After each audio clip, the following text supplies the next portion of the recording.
Welcome back to the Neural Intel Pod. Today we're going to be diving deep into this fascinating research paper. And it's all about AI and how to make AI think more efficiently. Like, imagine you have this super powerful AI, but it takes forever to solve even like the simplest problems. And that's the challenge that researchers are tackling with this new technique called CoT-Valve. Oh, wow. And we have the research paper right here. It's called CoT-Valve, Length Compressible Chain of Thought Tuning. And we're going to break down how it works, why it's such a big deal, and what it could mean for the future of AI. So to kick things off, let's talk about this whole chain of thought problem. What exactly is going on there? Yeah, so chain of thought, or CoT, it's essentially how large language models, those super smart AIs we hear so much about, they try to solve problems. They break down complex questions into these smaller logical steps. It's like they're writing out their thought processes. But the problem is these chains of reasoning, they can get ridiculously long even for like simple tasks. It's like using a 10-step equation to figure out 2 plus 2. It's not very efficient, right? Right, so it's like the AI is overthinking things, writing a whole essay when a simple sentence would do. And I'm guessing all that extra thinking, it takes up a lot of computing power. Exactly. It's computationally expensive, and it slows down the AI's ability to just solve problems quickly. And that's where CoT-Valve comes in. It's like giving the AI a shortcut to the right answer without all those unnecessary steps. Okay, so how does CoT-Valve actually work? What's the magic behind this shortcut? Well, the researchers, they discovered this fascinating thing. There's this specific direction within the AI model's parameters that directly controls the length of its reasoning chains. So it's almost like a dial that you can adjust to make the AI's thinking longer or shorter. So they found a way to directly influence, like, the way the AI thinks. That's pretty incredible. But how do they actually adjust this direction or this dial? They use a technique called LoRa, which stands for low rank adaptation, and it allows them to modify the AI model without having to retrain the entire thing from scratch. Think of it like adding a valve to a pipe. You can control the flow of water just by adjusting the valve. So they're basically fine-tuning the AI's thought process itself, making it more concise and efficient. But how do they teach the AI to use this valve effectively? That's where the mixed chain dataset comes in. It's a special dataset created specifically to train the CoT-Valve. Think of it like a mental workout for the AI. This dataset contains the same questions, but with varying lengths of reasoning chains for each one. Some are long and detailed, others are short and sweet. By training on this dataset, the AI learns to adjust its reasoning length based on the complexity of the task. So it's like the AI is learning to recognize when a simple approach is enough and when it needs to delve deeper. That's impressive. But the paper also mentions two enhancements, CoT-Valve++ and CoT-Valve+P. What's the difference between these versions? Well, CoT-Valve++P, it's all about precision. It makes the model even more precise in controlling the length of its reasoning. It's like fine-tuning the valve to give you even more granular control over the flow. So it's an even more refined version of the original CoT-Valve. What about CoT-Valve+P? What makes it different? CoT-Valve+P uses a progressive compression strategy, so it starts with a longer reasoning chain and gradually shortens it, step by step until it finds the most efficient path to the answer. It's like a sculptor chipping away at a block of marble to reveal the perfect form within. Fascinating. So it's not just about finding shortcuts. It's about finding the most elegant and efficient path to the solution. But what kind of results did they actually see with all these techniques? Did it really make a difference? This is where it gets really interesting. The researchers found that sometimes shorter reasoning chains actually outperformed longer ones, especially on simple tasks. So it challenges our assumptions about AI, needing to mimic the complexity of human thought processes. That's surprising. You'd think more steps would equal more accuracy. What does that tell us about how AI learns? And maybe even how we think about intelligence itself? That's a great question, and one the researchers are still exploring. It suggests that efficiency and accuracy, they aren't always directly correlated in the world of AI. Sometimes a simpler approach is more effective. All right, I'm hooked. Now let's get a little more technical. The paper mentions this specific equation. What does that represent in simple terms? Well, that equation represents the probability of the AI generating a correct answer and its reasoning. It's a way to mathematically express how the AI arrives at a solution, taking into account both accuracy and the length of the reasoning chain. So it's not just about getting the right answer. It's about understanding how the AI got there. And the researchers also introduced this new metric called ACU. What is that and why is it important? ACU stands for Accuracy per Computation Unit. It's a brilliant way to measure the efficiency of a model. It takes into account both the accuracy of the answers and the computational resources used. A higher ACU means the AI is getting more done with less effort. So it's like miles per gallon for AI thinking. A higher ACU means the AI is running more efficiently. Makes sense. Now, the paper presents a ton of results and tables. Can we highlight some key takeaways from these tables for our listeners? Absolutely. Tables 1.5 and 7.12 show that CoT-Valve consistently outperformed other methods, not just in achieving shorter reasoning chains, but also in maintaining or even improving the accuracy of the answers. It's not just a theory, it's actually working. Impressive. Did they see any differences in how CoT-Valve affected different sizes of language models? Yeah, actually, smaller LLMs, those with lower raw processing power, they benefited significantly from CoT-Valve. They achieved much higher accuracy with shorter reasoning thanks to this technique. It's like leveling the playing field, making advanced AI capabilities more accessible to smaller systems. That's fantastic. So it's not just about making super powerful AI even more efficient. It's about making sophisticated reasoning accessible to a wider range of systems. And did this approach work even with Dora, that other technique for fine-tuning AI models? Yes, the results were consistent across different techniques, suggesting this isn't a one-off trick. CoT-Valve seems to be a robust and versatile approach to improving AI efficiency. And then there's Table 11, which dives into the impact of LoRa on different parts of the AI model. Okay, let's hear it. What did they find out about how LoRa is actually working within the AI's brain? Well, this is where it gets a bit more complex. Table 11 revealed that LoRa's impact on the AI's attention mechanisms, it wasn't as significant as its impact on the MLP layers. This is surprising because attention mechanisms, they're often considered key to AI reasoning. Hold on, so you're saying it's not just about how the AI focuses its attention, but also about how it processes information internally. There's more going on under the hood than we initially thought. Exactly. This finding suggests there's more to AI reasoning than meets the eye, and we're only beginning to unravel its complexities. This is getting pretty deep even for a deep dive. It is, but that's what makes this research so exciting. We're uncovering new layers of understanding about how AI thinks and learns. And with techniques like CoT-Valve, we're starting to influence that process in ways we never thought possible.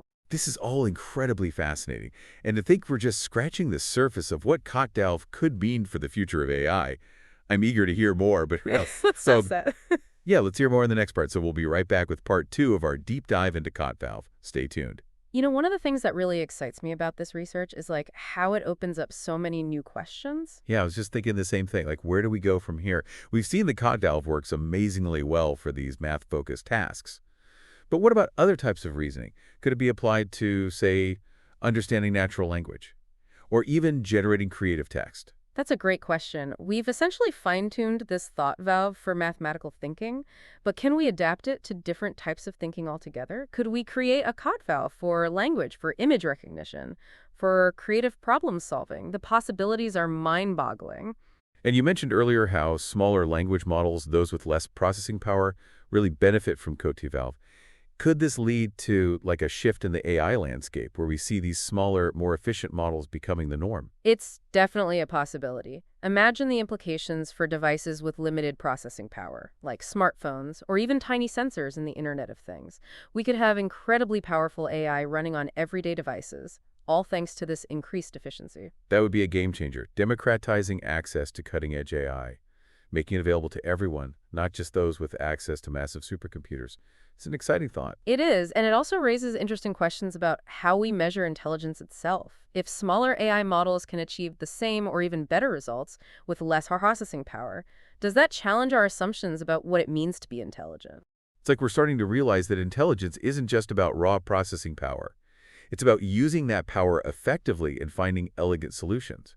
It makes you wonder if there are even more efficient ways for AI to learn and reason that we haven't even discovered yet. Absolutely. This research is just the tip of the iceberg. It's like we found a new tool, a new way of thinking about AI, and now we need to explore all the different ways we can use it. Okay, let's shift gears for a moment. The paper focused on using CoT-Valve for improving efficiency, but I can't help but think about other potential applications.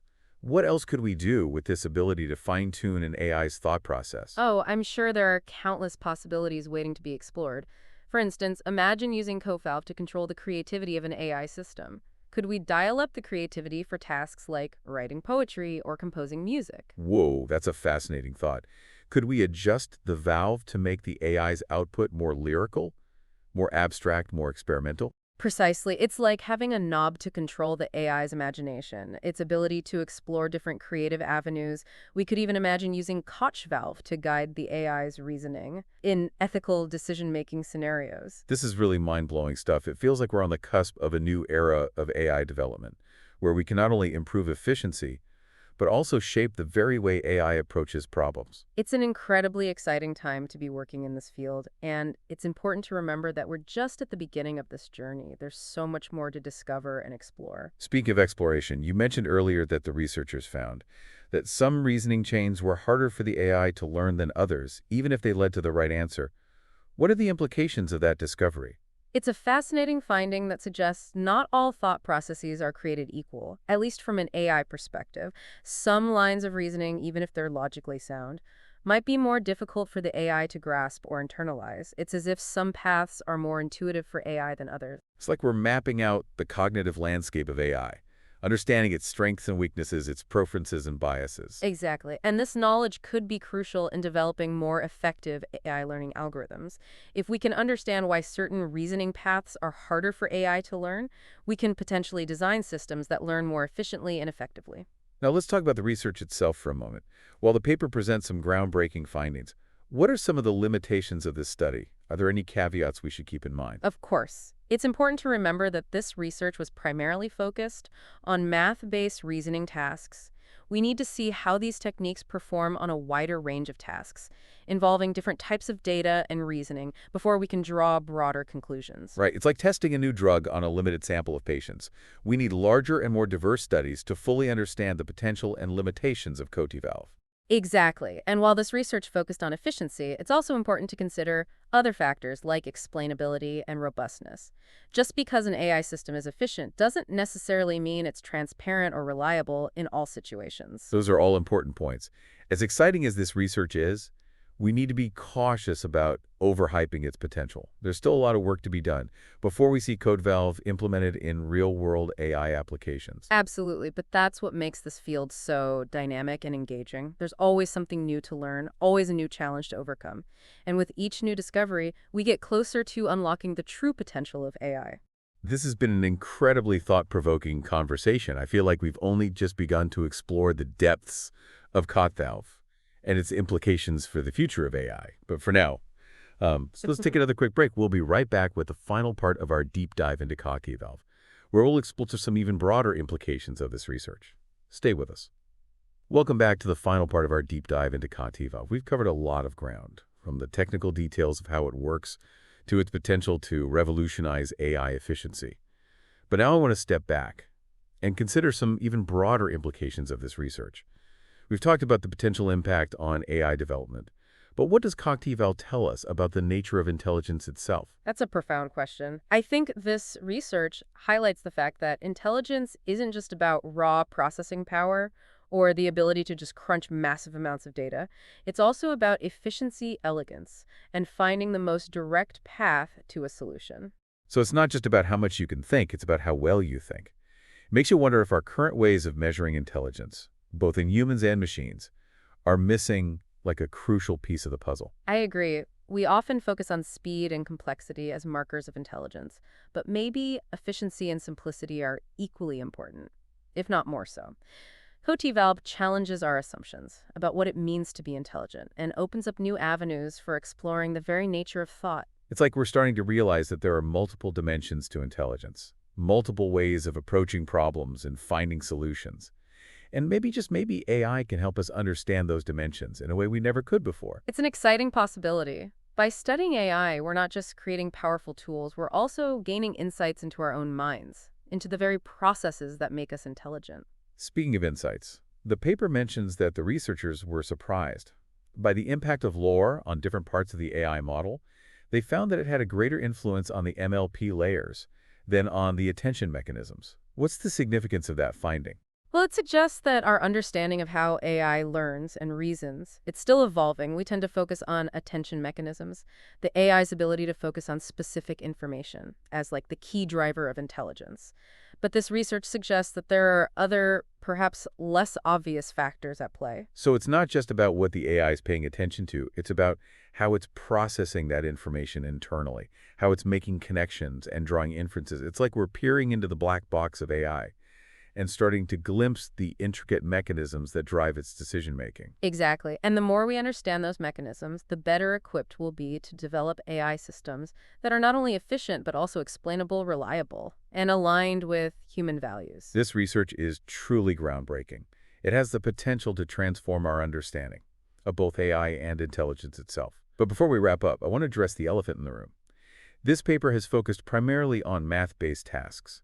What are the next steps in exploring the full potential of CoT-Valve? Well, the next step is to broaden the scope of research, to explore how CoT-Valve performs on a wider range of tasks, including natural language processing, image recognition, and even creative problem solving. We need to see how this technique generalizes to different domains of AI. And beyond expanding the scope of research, what are some of the challenges that researchers need to overcome to translate these findings into real-world AI applications? One challenge is developing robust methods. For evaluating the effectiveness of CoT-Valve in different contexts, we need clear metrics for measuring not just efficiency, but also accuracy, explainability, and robustness. And ensuring that these more efficient AI systems are still aligned with human values and goals, we need to be mindful of potential unintended consequences as we develop increasingly sophisticated AI. Absolutely.